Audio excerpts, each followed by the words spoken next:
we'll start the recording. Awesome. Okay, so you guys really did a very nice job the other day about kind of working your way through if we were going to go do exercise training, how would we do that? What would be the best kind of an idea? How many days per week? How many sets? How many reps? And all of those things, okay? So I'm going to run through kind of a little more formalized way of thinking about all of that. And then based upon kind of where we are with all of that, we'll touch on a couple of really, really specific training principles that people very often forget about and don't do anything correctly with, which are going to be kind of the most common mistake areas. And then we'll work on a couple more examples, okay?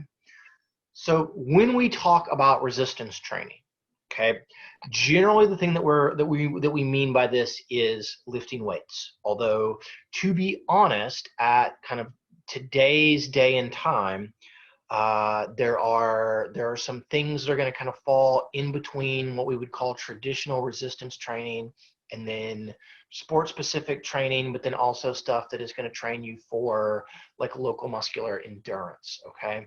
So normally resistance training is going to have the goal to increase muscle size and to increase strength, okay?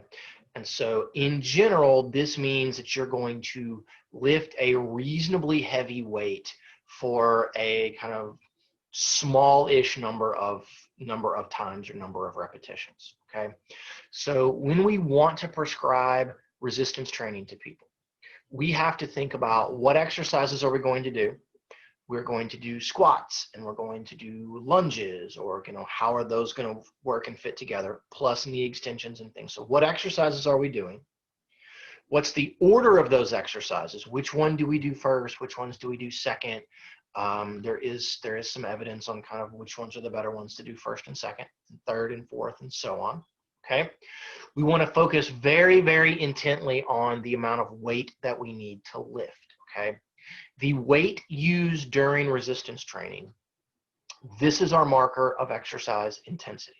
The weight that we lift, in a lot of ways, even more so than the number of reps that we do or the number of sets that we do, this is the thing that determines energy expenditure during this bout of exercise, okay?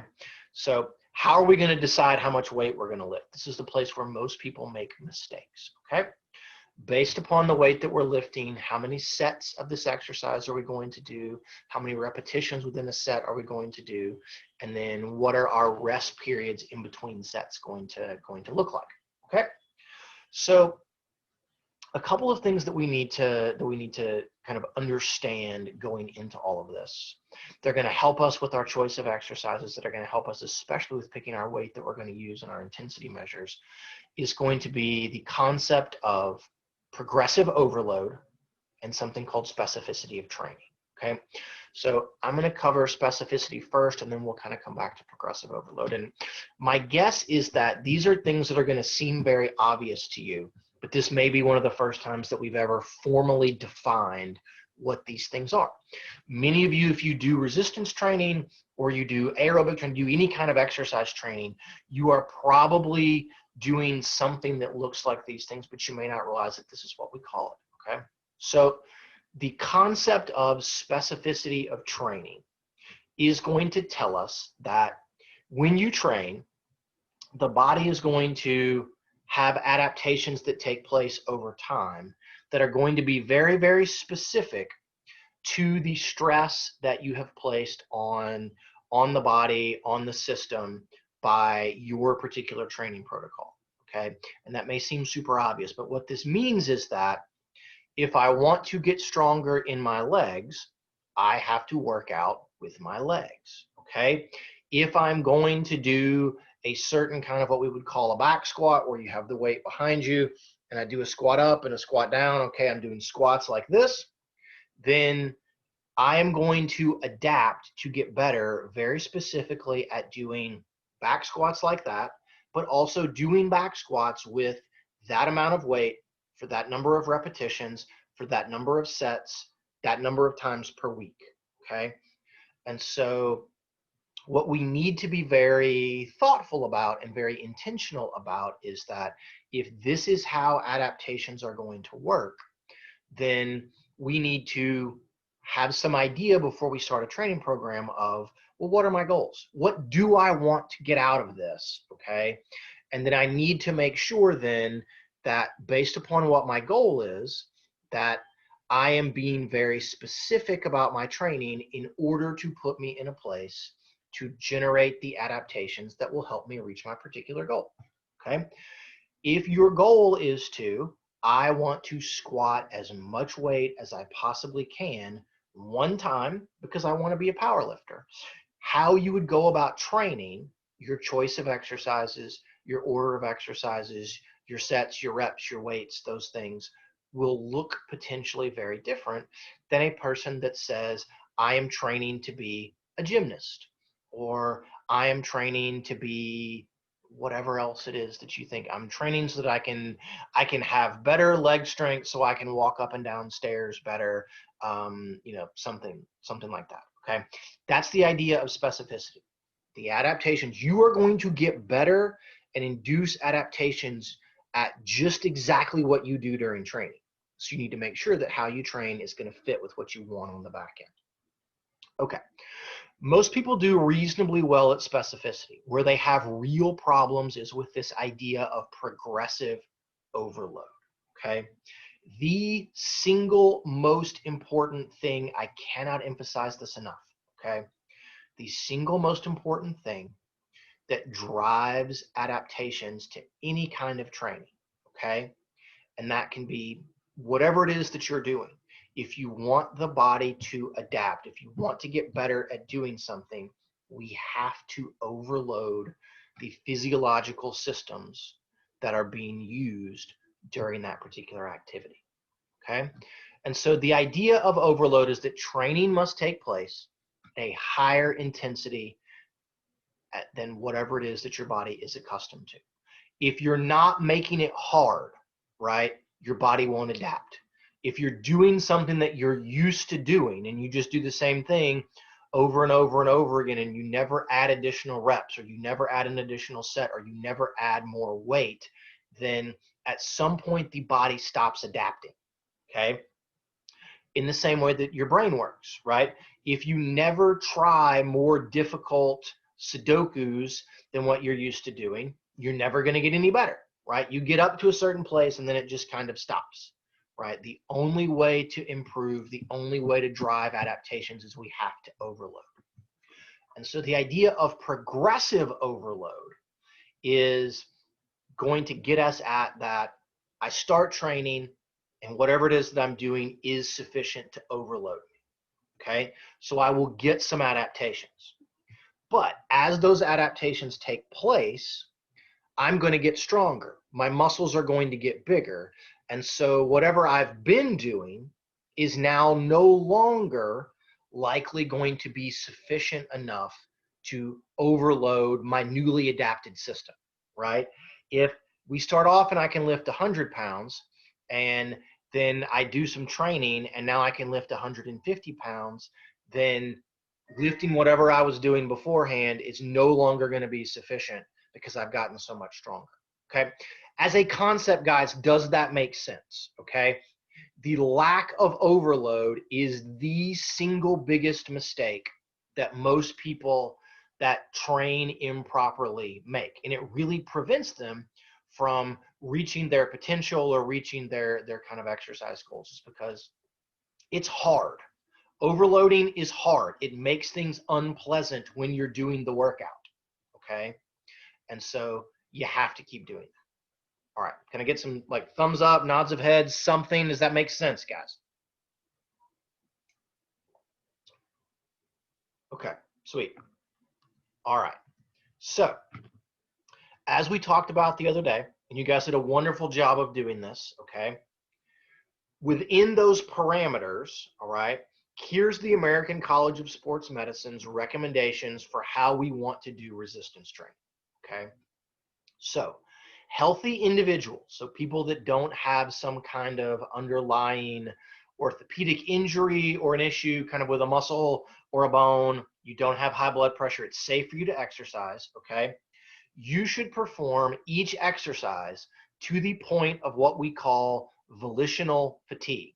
What that means is Volitional fatigue is I'm going to lift this weight until I cannot do another rep, okay? We're going to the point of I cannot do another one. That's called volitional fatigue. That's one of the ways that we can ensure that we're getting an adequate amount of overload, okay? What they're going to recommend is that we're going to do, okay, 2 to 4 sets of an exercise in a rep range of maybe approximately 8 to 12, okay? Maybe 8 to 12 reps, but really anything from like 4 or 5 to 12 or 15 is probably going to be okay. And so when we do this, the percentage of our maximal strength at which we figure out that's how much weight we're going to lift during a particular set is going to function on a sliding scale. If we are doing fewer repetitions, we want our percentage of 1 rep max to be higher, okay? So if I'm going to do 8 repetitions with an exercise, it's a good place to start is to figure out what my maximal strength is and then take about, I don't know, about 80% of that. I should be able to lift that. If it's really my 1 rep max, I ought to be able to do about 8 reps at 80%. If I want to do 6 reps, then I want to be at about 85%, and so on and so forth, okay? If you're going to go all the way up to 12 or even 15 repetitions, which is kind of the top end limit for gaining strength, then maybe being at, say, 60% or something like that is going to be okay. All right, so there's this sliding scale that as I make the weight that I'm lifting heavier and heavier, that should be a higher percentage of my 1 rep max, and then that should lower the number of repetitions that I'm going to do in a particular set. Okay. We also then want to allow adequate time in between sets of exercises so that we can perform the next set using roughly the same weight, performing roughly the same number of repetitions, okay? And that's going to vary based upon kind of where we're going to be. But in general, somewhere between maybe at least 2 minutes up to 4 or 5 minutes in between sets, okay? That's going to allow a sufficient amount of recovery. And there's a lot of kind of research into the idea of how long we should wait, and this is better and this is a little bit worse, and those things. But in general, maybe 2 to 5 minutes in between sets and we should be fine, okay? If you do something and then you don't rest in between for very long, you're going to try to lift again and you're not going to be able to do as many reps and you're not going to get it, potentially going to get as much overload. Okay. All right. The recommendations on the order in which we want to perform exercises is pretty straightforward. And so I want to clarify one thing here. It says that we want to exercise core muscle groups first. In this instance, core does not mean your actual core. It does not mean abdominal muscles or anything like that. What they mean by core are exercises that involve large muscle groups, okay? Chest, shoulders, back, hips, quads, okay? And where the exercise involves movement across multiple joints, okay? These are considered core exercises. A squat, a bench press, a shoulder press, okay? If you're doing power exercises, power cleans, right?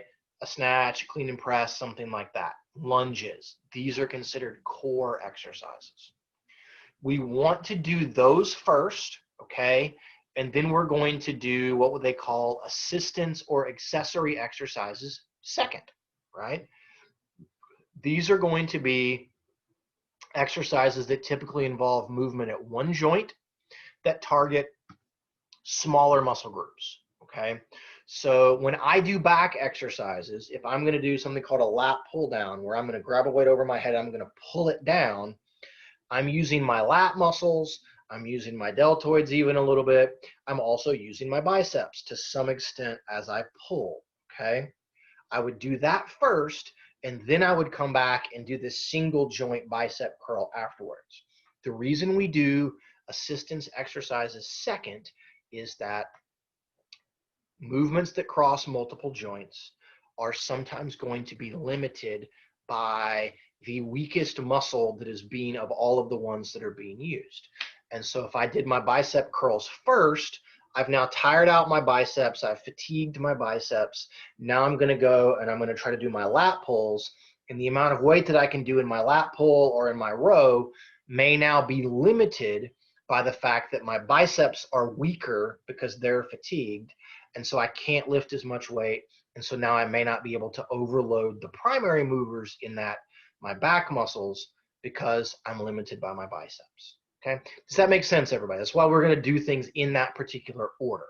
Okay, they also suggest that you should alternate, depending upon what kind of a program you're on, that you should alternate upper body and lower body muscles. So if you're doing a total body workout on the day, do a leg exercise and then go do an arm exercise and then come back and do another leg exercise. That way you're getting some rest in between and you're not kind of working the same muscles over and over again. Now, when you guys look for programs, you will find that there are a huge number of possibilities. Some people will say, we're going to do everything today and we're going to alternate upper and lower. You may find something that says, well, today we're just working muscles where we push things away from the body, and tomorrow we're going to work where we pull towards the body. Or today we're working chest, tomorrow we're going to work legs. On the third day, we're going to work back muscles and bicep muscles. And then on the fourth day, we're going to do shoulders or something. There's lots and lots and lots and lots and lots of different ways to try to approach which muscle groups we're working on a particular day. Again, it's going to kind of come back to specificity of training. But in general, we're going to pick a muscle or muscle groups, and we're going to do several exercises to target those things, several sets with each exercise, 8 to 12 reps. 60 to 80% of 1 rep max on those. And that's going to probably, if we're consistent, get us where we want to be. Okay. So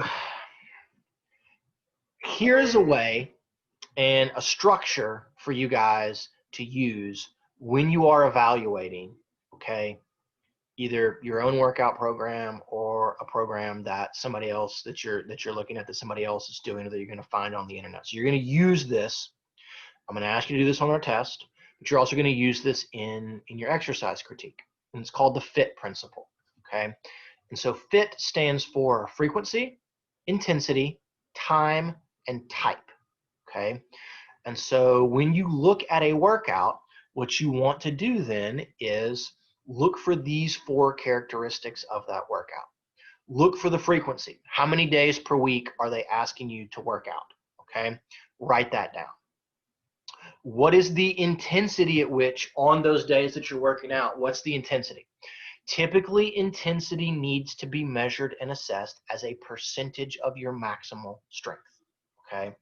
You are going to lift at 75% of 1 rep max, or you are going to lift at 90% of your 8 rep max for doing 8 repetitions. There needs to be something that says what that is going to be. Okay, then it's going to be, for resistance training, what we call time is going to really get at what's the number of repetitions, what's the number of sets, okay? So how much weight am I lifting, how many sets, how many reps am I doing, and kind of together that's going to give us this time component, okay? And then type, what is it that we're doing? Are you doing bench press? Are you doing squats, okay? And the thing that we want to look at with all of this is, if we know what our stated goal of our program is the type of exercise that we are performing going to be specific and help us reach that goal? Is the frequency, intensity, and sets and reps going to be specific to help us meet our goals, okay? And so using the FITT principle can give you a structure to look for certain aspects of a training program and help you categorize what it is that they're doing and provide you a framework for doing some level of evaluation. Because we know what the frequency should be, okay? It's going to be 2 to 4 days per week on something. We know what the intensity should likely be, 60 to 80 or 90% of 1 rep max. The sets and reps should be maybe 2 to 4 sets at 6 to 12 reps. And the type should be very, very specific to what our goal is going to be. Okay? If I want to get stronger in my upper body, then we better be doing upper body exercises. All right? That's kind of how we apply the FITT principle. Okay. So the other piece of things that once we have our framework with FITT, we know what it is that we're doing. The other thing that we can use to help us evaluate a program is something called the PROS, or the PROS principles. And that is going to help us get at this idea of progression, regularity, overload, and specificity. So once we know what it is that we're doing on a particular day, we can use the PROS principles to help us evaluate over the course of weeks to months of a program, are they hitting certain of these things that are going to help us have the best plan, okay? And so progression is going to very much kind of go in with overload. I'm going to talk about regularity and specificity first, and we've already mentioned progression and overload, but I'll give you a couple more examples of that, okay? Regularity, very, very simply, is, are you going every week and working the same muscle group a couple of times, or at least once a week or something, right? Like, is the program having you go, you're going to go and you're going to do squats 3 days per week, every week for 8 weeks? Like, is it regular? Okay. It's not where you're going to squat this week and then next week you're not going to squat and the week after you're going to squat or something else. Like, is there regularity in the program? Okay. We can also use the idea of regularity to decide, like, let's just say, if Derek, you're the first person on my little board here, but if Derek was our person and he's going to exercise and here is his program, we can ask him, are you hitting regularly? Are you getting regularity? Are you going twice a week if you're supposed to be going twice, or whatever? I'm very bad about my regularity, okay? Specificity is what we've talked about before. It's just, what is the stated goal of your program? What are you trying to get better at?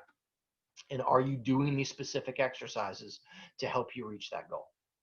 And so then progression and overload are going to very often go with each other. And one of the ways that we can ensure that we are getting progression and that we are maintaining overload over the course of weeks and months of a training program is, every few weeks, we need to reassess what your maximal strength is. If you've gotten stronger, we need to reassess that and then alter how much weight you're lifting based upon that. If our goal is that you need to be at 80% of 1 rep max all the time, then as you get stronger and your 1 rep max goes up, we need to reassess so that we can then add weight so that you're still working at 80% of what your new max is. In a very practical sense, one of the ways that this is that we get at these things is people will say, okay, this week I want you to do 2 sets of 8 repetitions with 80% of your 1 rep max. And I'm going to have you do the lift. And if in your last set, if you can do an additional rep, if you can do 9 or 10 reps, okay, then we're going to make a note of all of that. And if you can get to where your strength increases so that I'm trying to get 8 reps, but I can actually do 10 a couple of times. Usually, if I can do 2 more reps than what my goal is on 2 consecutive days of working out, then it's time for me to increase my weight on that exercise, okay? So I'm shooting for 8, I did 10, okay, I come back the next time, I do it again and I get 10 again, then I should probably add 5 pounds or 10 pounds or some percentage, add 5% of weight or something on, given what I'm doing, and then that way I am progressing so that I can try to maintain overload, okay? The lack of overload is the problem. People do not like to overload. They come in, they do the same thing over and over and over and over again, and so they get progress at first, but then because it's hard to keep overloading, then they stop doing the overload. Sometimes they stop because they're worried that if they continue to overload and they continue to lift heavier and heavier weights, that they're going to get adaptations like, that's how I'm going to get to be this giant person, and I don't want to look giant, okay? That's mostly, to be honest, an issue that we have with women. There's not a lot of dudes that go around and like, I don't want to be huge. Maybe they should think about that a little bit. But in general, so we lack overload. And so because you lack overload, then you stop adapting and we stop getting positive adaptations and we stop gaining some of the benefits of resistance training, okay? All right, we talked about those things. We talked about that. Yes, yes. Safety and supervision, that's fine. Okay. So I want to hit on one last thing, and then there may be some questions. You guys may have some questions about all of this. So there is a concept, okay, of something that's called periodization, right? Periodization is this concept of varying what it is that we do with our training program over the course of several months to a year to several years of training, okay? The idea of periodization is that if we know roughly how long it takes us to achieve certain adaptations, and then we know what our particular goals are. Maybe I'm an Olympic athlete who is training for something 2 years from now, okay?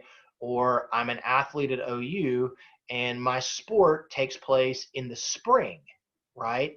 And so I want to train a certain way now so that when we get to the spring, when we get to say March, I'm realizing the most of my adaptations in March, not so much in November, okay? And a lot of athletes are going to have, I need to do resistance training, I need to do aerobic training, I need to do some skill related to my particular sport kind of training, okay? And we need to find a way to mesh all of those things together and alter all of those things in a thoughtful way over time so that when it comes to my season, and then once I get into the season, I need to change what I'm doing so that I can perform at the highest level when I need to perform. Okay. And so the idea though of periodization is just change. It's varying things. So anybody heard of something called P90X? Anybody heard of something called P90X?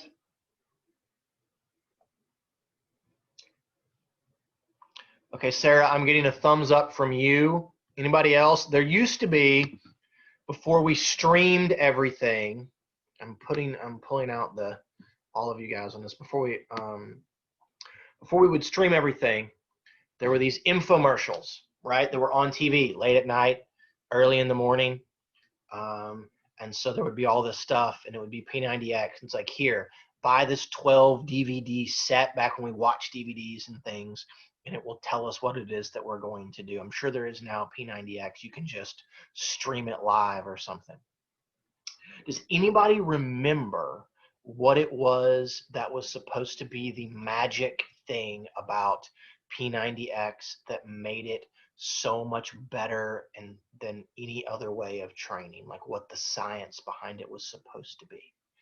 Anybody done that? Anybody remember what it was?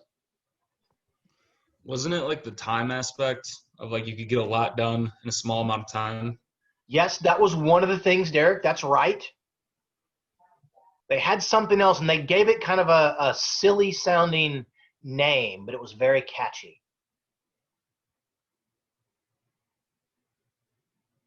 Nobody knows. Okay. They called it muscle confusion, the science of muscle confusion. Anybody ever heard that terminology before? No one. Yeah, I remember that. Remember that, Derek? Okay. All that they would say, and part of their thing was that you would transition really quickly, you would have this kind of fast time component, but the idea of muscle confusion was they changed what you did in theory every day. You did something a little bit different every day. All that muscle confusion is periodization combined with progressive overload. And the idea was you do something different every day, and so therefore you're always providing this unique stimulus to your body and to your muscles to adapt. You're never going to get used to things, okay? And that way you're always going to be kind of driving these adaptations. That's just periodization. That's just progressive overload kind of all worked in there together. I have a former colleague that would get really, really bent out of shape about that, and he would, the idea of periodization was developed by the Russians back in the 40s and 50s, and my colleague would get really bent out of shape about this. I just want to mention though, like what it is, like what what this is, so that you guys can see some of these things. Okay, Within periodization, you have things called macrocycles, mesocycles, and microcycles. And this is just kind of how we chop up and think about breaking up our training for various aspects. Like a macrocycle is like, okay, we're going to think about a year-long version of training. You've got an athlete, and they're going to have an off-season, a preseason, and then an in-season session, and we're going to think that's our macrocycle. And then a mesocycle are going to be little divisions within our macrocycle that might last a couple of months or something like that, right? So my macrocycle is a whole year. My mesocycle is off-season, preseason, in-season, recovery from season or something. And then within a mesocycle, you have these phases of training that we call microcycles that may be a week or two. And so it's going to be, okay, this week, this particular microcycle, or these 2 microcycles, I'm going to do resistance training that looks like this. And then I'm going to change that in 2 weeks, and I'm going to do something else in a different microcycle, and so on and so forth. And what you might have is different goals for adaptations per microcycle or per mesocycle so that we can time things out in our macrocycles.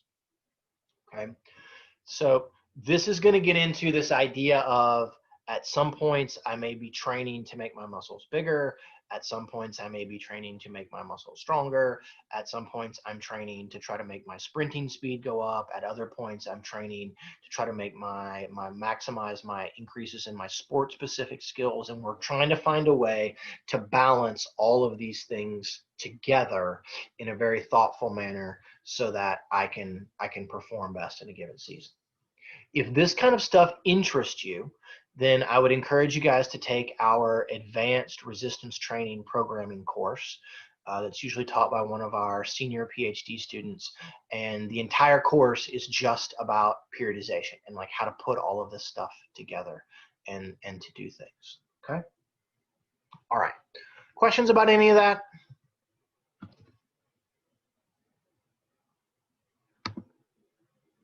All right, so then what we're gonna do, guys, is I want you all to we're gonna take a 5-minute break, or we'll call it 7, okay? We'll come back at 11:45, and I'm going to put you guys into some breakout rooms, and I'm going to share with you a little bit of things from an exercise training program, and I'm going to want you guys to try to use the FITT principle and use the PROS principle to try to evaluate what they're doing, which is exactly what you're going to do in the critique that you're going to have to do. Is going to be doing exercise. We're going to practice doing this a little bit. Okay.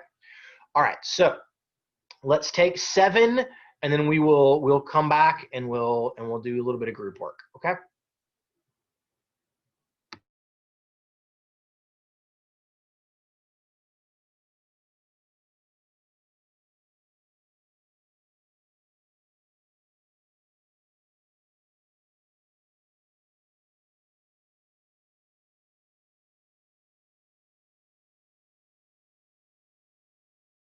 From there. Okay. So I am going to, so what I want you to do is use FITT. Okay, so identify frequency, intensity, time, and type. And I also want you to try to look and see if, based upon what is in the workout, does it have progression? Does it have regularity? Does it have overload? And does it have a specificity that fits with whatever the stated goal is going to be? Okay. All right. So breakout rooms, here we go.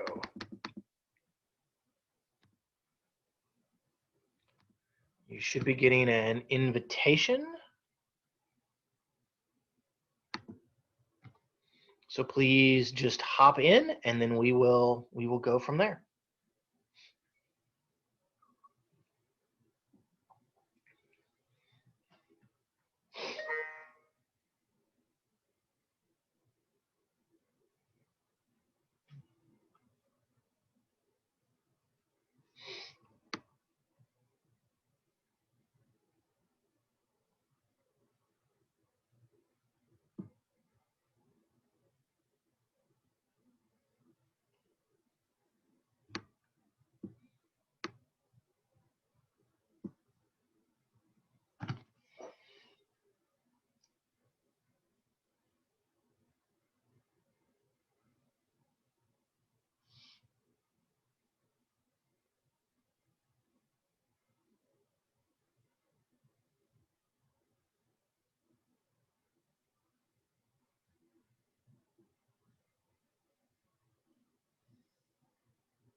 Dr. Black, were we supposed to come back?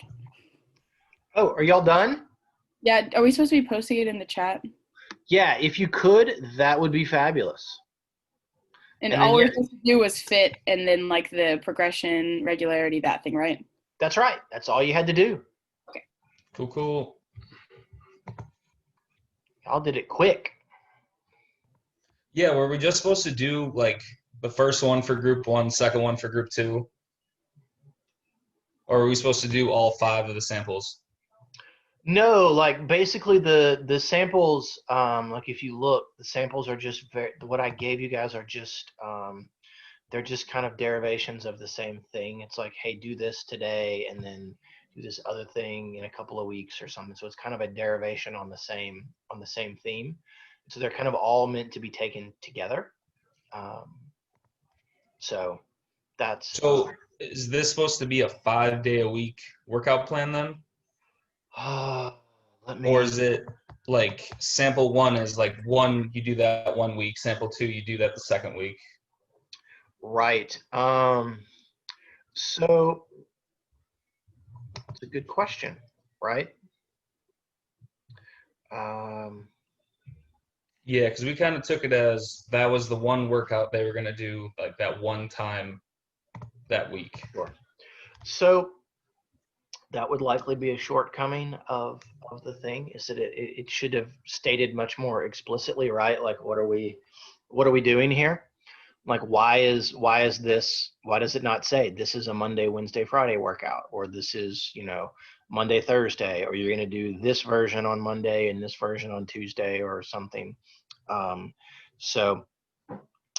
Whatever you guys did, that's okay, but we will talk about it. Like, I purposely picked one that was maybe not the absolute kind of best thing in order to you guys to have something to talk about, and I just be like, oh yeah, this looks great. So Okay, so like you wanted us to find critiques in it. oh yeah, absolutely. I mean, even if it was really good, then you could just say, like, there's not much for me to critique. I think it looks really good, and here's why, basically. But the point is, I picked one that had what I felt like were maybe some areas that we could at least chat about. Okay. All right. Okay. Very good. You guys all doing okay today? Yes. Okay. Leah, you're okay. Taylor, Megan, are y'all are doing all right?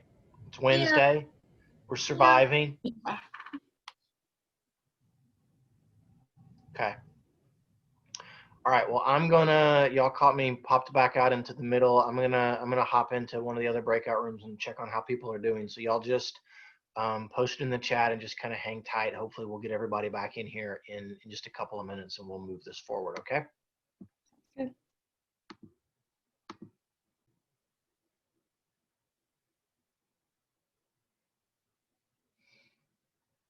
Hello, group. How are we doing?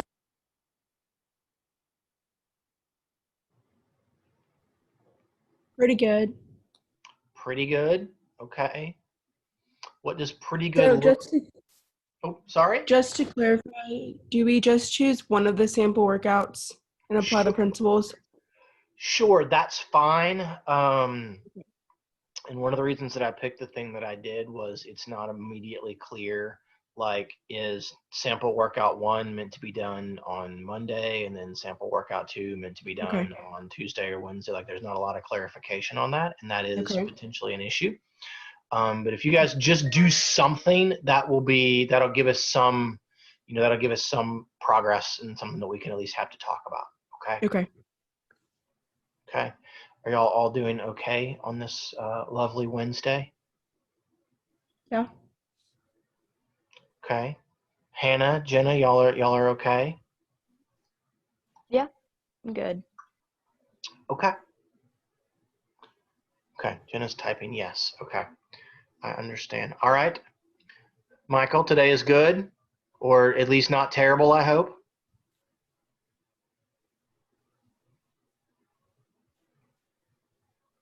We've lost Michael. Okay, there we go. Yes, sir. Okay, y'all are typing in there. Okay, that's fine. Well, when you're done, try to wrap it up pretty quick, and then just pop back into the main room. Okay. Okay. All right. I think that would probably be I'll just change the frequency to like, instead of like once a week, I'm just gonna say like, it seems to be once or twice a week, but it's not like. Like, it would probably just be choosing a way to where like the end of the set is where it's toughest. So like you can still do the other reps. Hello, group. Hello. How are y'all? Good. Yeah, that's good. At least y'all are talking. The last group that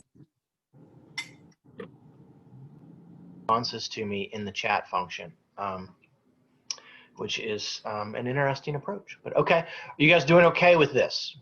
Y'all have questions? I think I'm sorry, Maddie, I didn't catch that. we're doing okay.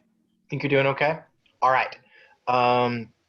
So just kind of keep plugging away, and when you think you're kind of close to done, then just hop back into the big main section, and we'll kind of walk our way through this pretty quickly. Okay?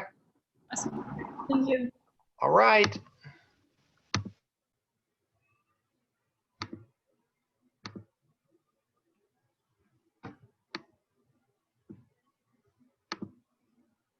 Or specificity, not much, very generalized, needs variety in the training. Yeah, that sounds good. Sounds good. But, Hi, group. hello. How are y'all? I think we're doing Good. Okay. Y'all are doing all right with this. Y'all seem to be talking about specificity and things there, so that's good. That's a start. Are we supposed to be putting this in like a Word document to turn in? You can if you want to. What I'm probably gonna end up doing is just going back and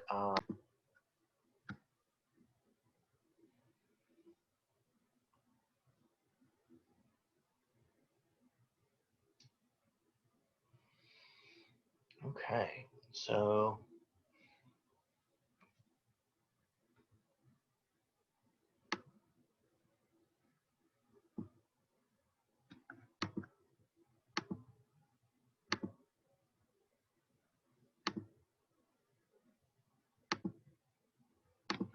all right, Lorena, I am posting what you guys sent to everybody, I think. No, maybe.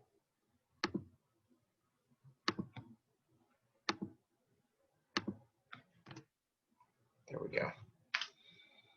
Okay, so let's look at this really quickly, guys. How did you all feel about doing this? Was having the idea of FITT and PROS helpful? Let's just start there, okay? So Kayla, for whatever group you were in, did you guys feel like having that framework and something to at least look for initially, was that helpful?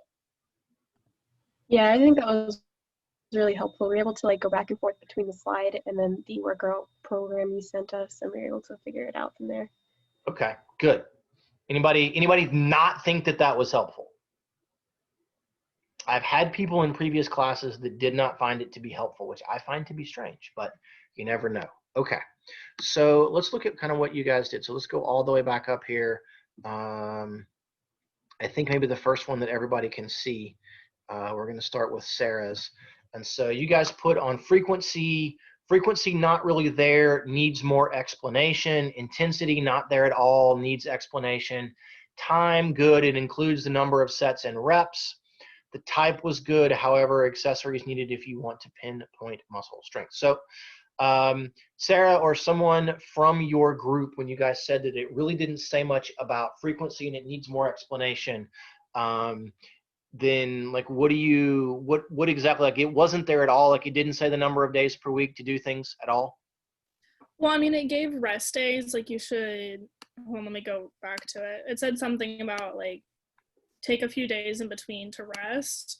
which Uh-huh. is good. But at the same time, you need a little bit more frequency for actually doing the workout. So it needs to tell you, Yeah. like, do it every so number of days, because with that, you can take it and go, oh, I took my few days rest, but now I don't want to do it. I'm going to wait and do the next one next week, but you need to do it more frequently than that.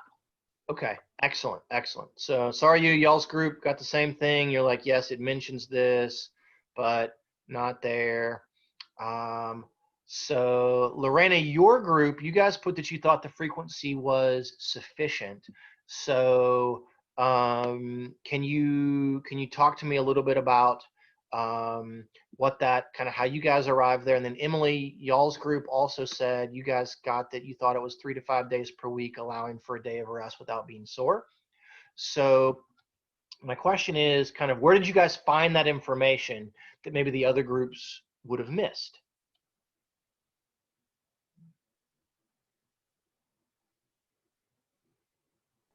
I don't have the thing pulled up anymore, but it did say something about like just like having rest days in between, but like mostly working out. Like I think one of the last sentences was like resting 1 to 2 days. So that Okay. implies that the rest of your week is. I see. Okay, sure, absolutely. That makes perfect sense. So Lorena, your group, you guys put that you thought the frequency was sufficient. How did you guys arrive at that? We also said that the amount of like times that they worked out with like rest days in between wouldn't fatigue their muscles as much, and it would kind of give them days to like recuperate and actually come back and go a little bit harder when it comes to weight. So we Okay. just thought that the frequency was correct, like enough Okay, times to sure. rest and work No, out. no, absolutely. And so this illustrates, and again, I kind of had looked for and picked out a thing that was in some places purposely. Their part was not purposely vague, but I picked it for you guys because it was, I thought, a little vague on what we were doing.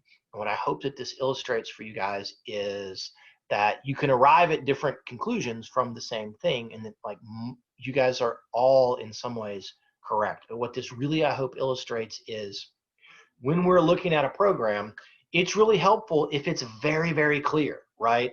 Like you guys may have looked at this and been like, well, are we supposed to do workout 1 like the whole time? Or are we doing like workout 1 on Monday and workout 2 on Tuesday? Or like what is it? Because they did not specifically say what you're doing and when. And so from a frequency standpoint, you could have argued, no, there's not enough information for us to know what the frequency is. They didn't specifically tell us.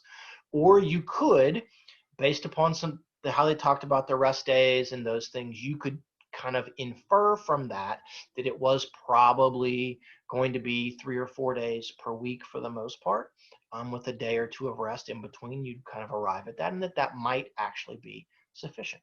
Okay, so that's kind of how we want to look at frequency. It's really, really helpful if the program you find is very, very, very specific. Okay, 3 days per week, 4 days per week, 7 days per week, or something like that. You don't want to leave people guessing. Okay, so so are you looking at what you guys wrote on intensity? You were saying finding a weight which would be pretty tough near the end of each set is a good guide. Okay, that's correct, but you said they did not specify like a percentage of 1 rep max.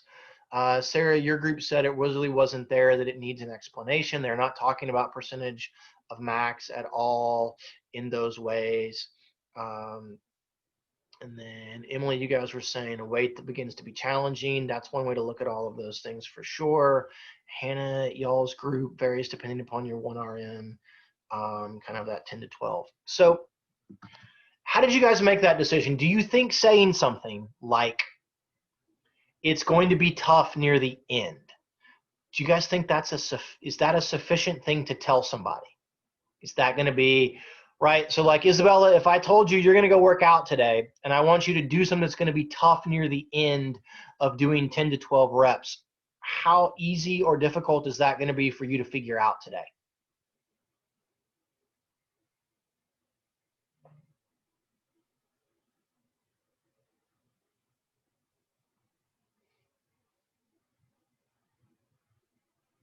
Oh, I got a message down here on the end.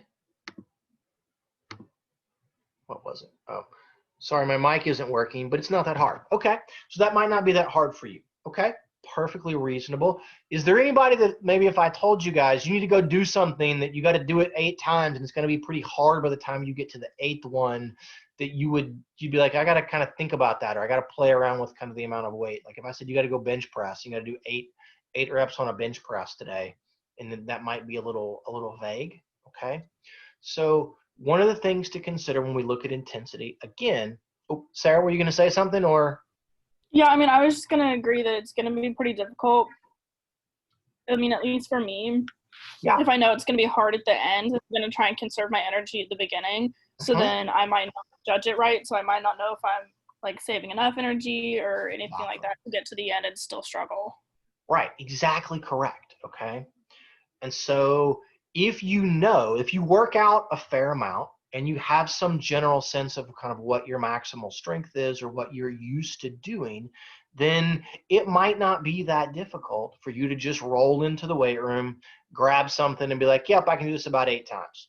Okay. For a lot of people though, and if you guys may have looked on the top of the thing, I believe that it said that this is a workout for a beginner. It's just saying it needs to be tough when you get to there. Well, what does that mean? Like, what is tough, right? So is tough, I can not do another rep. Is tough, I need to not be able to get, to 8 reps or to 10 reps or something. And so that it's difficult for us to prescribe. So at least saying that is some nod towards trying to get at having a sufficient amount of intensity and overload. But again, it could be better. Okay, it could be better. What you guys are going to find when you look at programs is that the vast majority of them do a really poor job of prescribing intensity. It's going to say something like, find a weight that's kind of tough or kind of like this.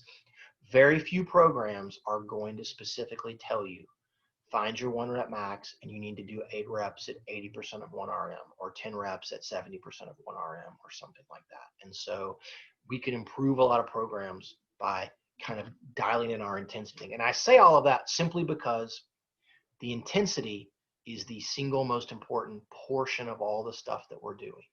That's the thing that gets us our best chance to overload, is by having a sufficient amount of intensity. Okay. Overload. Wait. So let me look back at this. Sorry. They did do some sets and reps. Some of you are saying that maybe they're a little bit too high. That's probably pretty reasonable.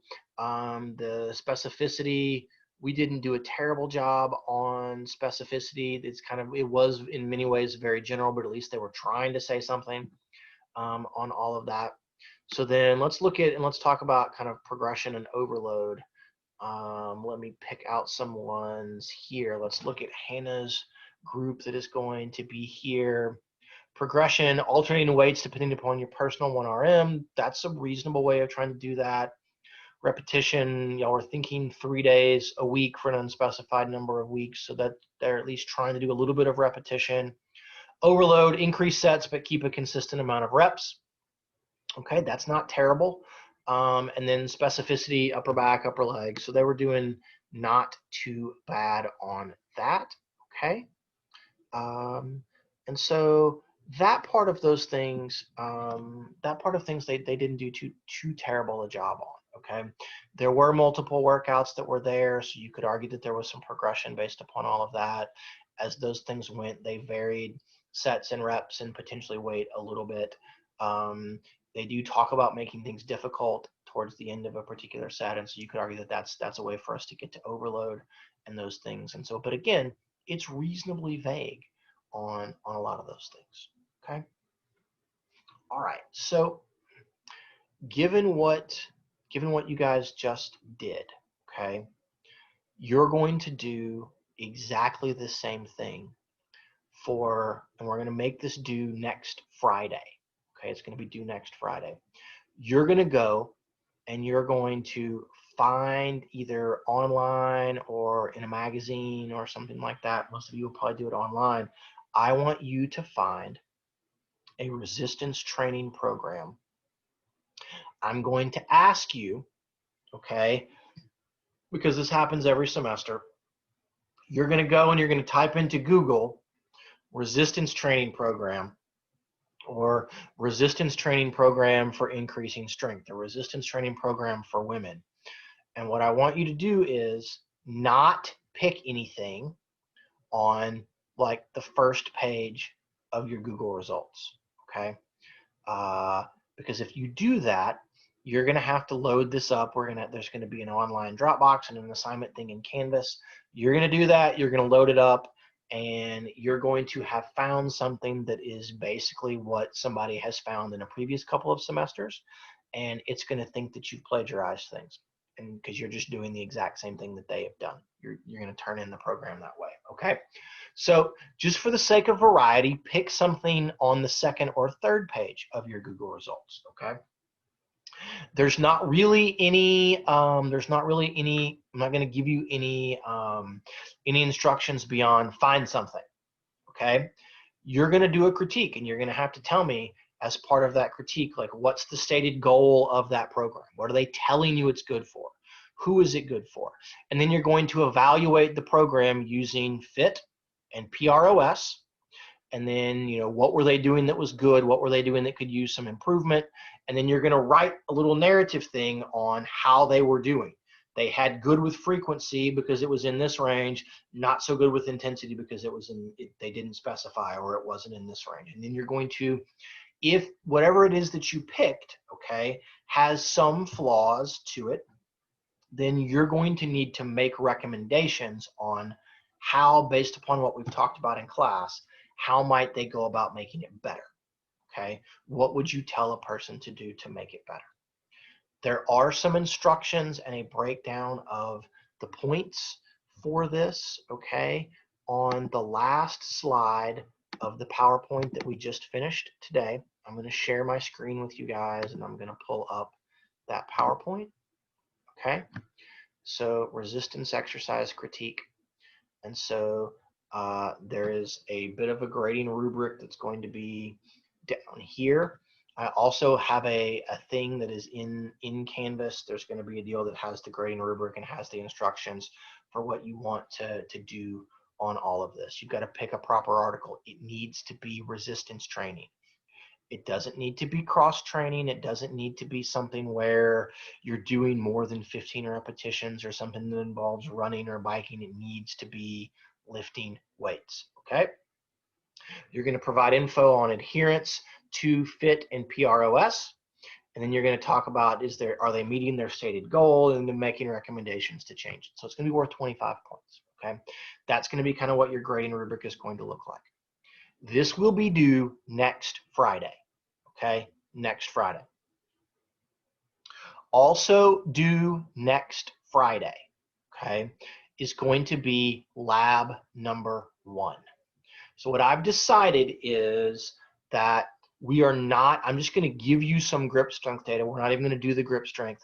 Is that you guys are going to do, you're going to do the push-up test and the sit-up test on your own, in your apartment, in your own gym, like wherever you want to go, just not in class, okay? And so you're gonna watch some videos that are going to be provided on how we're doing those things. You're going to watch some videos on how we would assess a 1 rep max if we needed to do all of that, okay? And then you're going to do your own data. By Friday of this week, by Friday, I want you to send me, okay, the number of push-ups and the number of sit-ups that you were able to complete based upon the instructions in the lab for doing those things, okay? I want that number by Friday. What I'm going to do is we're going to take those numbers, and I'm going to put all of those numbers into a spreadsheet for you so that you will see this class. Here is, right, fall semester 2020, here is class. And what I'm going to want from you guys is just, are you a man? Are you a woman? How much, how old are you? How much do you weigh? And then we're going to put that in, okay? We're going to put in your sit-up value. We're going to put in your push-up values. I will then also provide you guys with some data from previous classes on men versus women and their 1 rep max and their grip strength.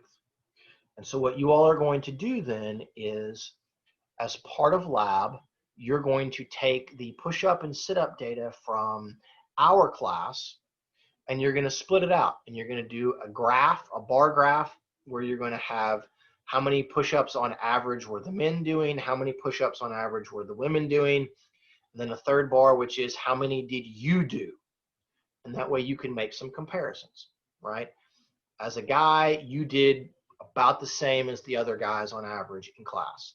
And then you did worse than on average what the girls did in class, okay? For the test that we weren't able to do, for the grip strength test and the bench press test, you're going to do the same thing, but you're just going to make a graph on the data from previous classes. What is the average 1 rep max for men? What is the average 1 rep max in the bench press for women? What is the average grip strength for men and for women? For the bench press, though, you're going to take the bench press value and you're going to create a ratio. You're going to divide the bench press by the weight for that particular person. And so we're going to express bench press relative to weight. And that's going to let us make a much more accurate comparison between men and women. We're going to try to account for how big of a person are you. The bigger, the more you weigh, potentially the stronger you should be. Okay? So I'm going to provide that data. So you guys are going to end up with one spreadsheet that's going to have 2 tabs on it, one for the current, for y'all's data for push-ups and sit-ups, and then a tab with a collection of data from past classes on bench press and grip strength. And then you're going to do a write-up, okay? Because you didn't do because you didn't do the bench press and you didn't do the grip strength, you don't have to write a method section about those 2 tests. But you're going to have like a short intro of like, why is it important and things useful to measure muscular strength and endurance. Here's the test. Here's the way that we did our push-up and our sit-up test. Then you're going to say, here's some data. Here are the graphs. And then there's some questions that you have to answer as part of the lab where it's going to ask you to like compare yourself to these normative values. And you are at the norms, you're above or you're below. And so what does that mean basically about you from a fitness standpoint? On Canvas, there will be posted, okay, the actual lab itself that's going to have instructions on what to do, links to the videos. Once I get your data by Friday, then this weekend, okay, by Friday, like by Saturday morning, I will post the spreadsheet on Canvas and I will email it to all of you that has your data in it. There's also on Canvas an example of a good lab report. What does a good lab report look like, okay? And it should have some little denotations out there on kind of why it is going to look the way that it is, right? This will also be due next Friday. That will give us time in class on Monday and Wednesday of next week for you all to ask me questions about things if you have questions, okay? I cannot encourage you enough to not wait until Thursday night of next week to do this, okay?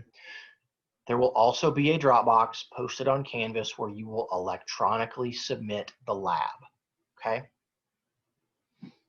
All right, questions? Stop sharing. Are you going to post all the instructions and everything to Canvas? Yes, they're all going to be on there, Sarah. Okay. They may already be on there. Some of them may be on there now, and I just need to release them so you all can see them. But yes, all of that will be posted today, okay?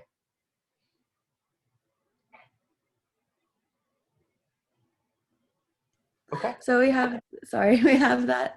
So you said to send you the push-ups and sit-ups by this Friday or next Friday? By this Friday, okay? 2 days from now.